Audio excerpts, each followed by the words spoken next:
The Trinity does not make sense.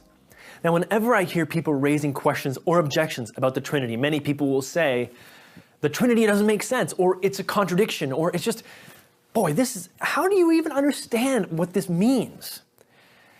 Now, I have to laugh because I can't help but think of a story told by Professor Alistair McGrath, theologian, now at Oxford University. He tells a story of when he was growing up in the north of Ireland while attending an Anglican church. And at this Anglican church, they would always cite the Athanasian Creed. Now, if you're not Anglican, you might not be familiar with this creed. It's a very old one. But in it is cited these words: the Father, incomprehensible; the Son, incomprehensible; the Spirit, incomprehensible.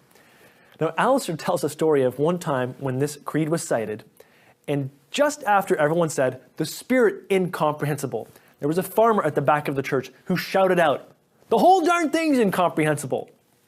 Now, I laugh at that. I think that's very funny. But why? Well, I think it's funny in part because the doctrine of the Trinity is very difficult for us to wrap our minds around. Yes, absolutely it is difficult. But difficulty is not the same as irrationality. There's a difference.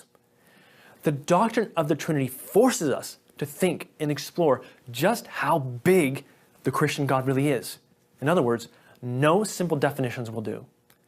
What does it tell us? Well, it tells us that God is the Father and Creator. He is also the Son, Redeemer. He's also the Spirit, Sustainer. The Trinity, the doctrine of the Trinity, tells us that God, yes, created us. Yes, He sent His Son to redeem us so that we can relate to God personally. But also, He has not left us alone. He sent His Spirit to sustain us. Does the doctrine of the Trinity make sense? I would say yes. Is it difficult to understand? Yes, it is. But difficulty is not the same as irrationality.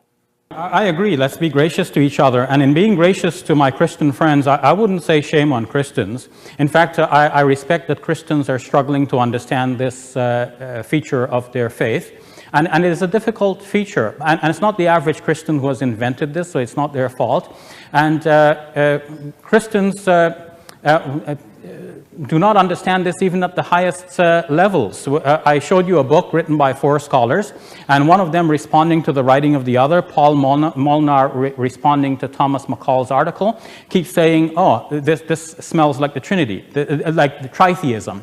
That sounds like tritheism. This smacks of tritheism. So one Christian scholar is saying that the other scholar's explanation of the Trinity seems to amount to tritheism, which means 3 gods, and that's a heresy. It's unacceptable to Christians. So it's not the average Christian alone who is struggling to understand this. Even Christians who have thought about this a lot and wrote about this a lot, Christians who are representative of the faith, it is a deep problem.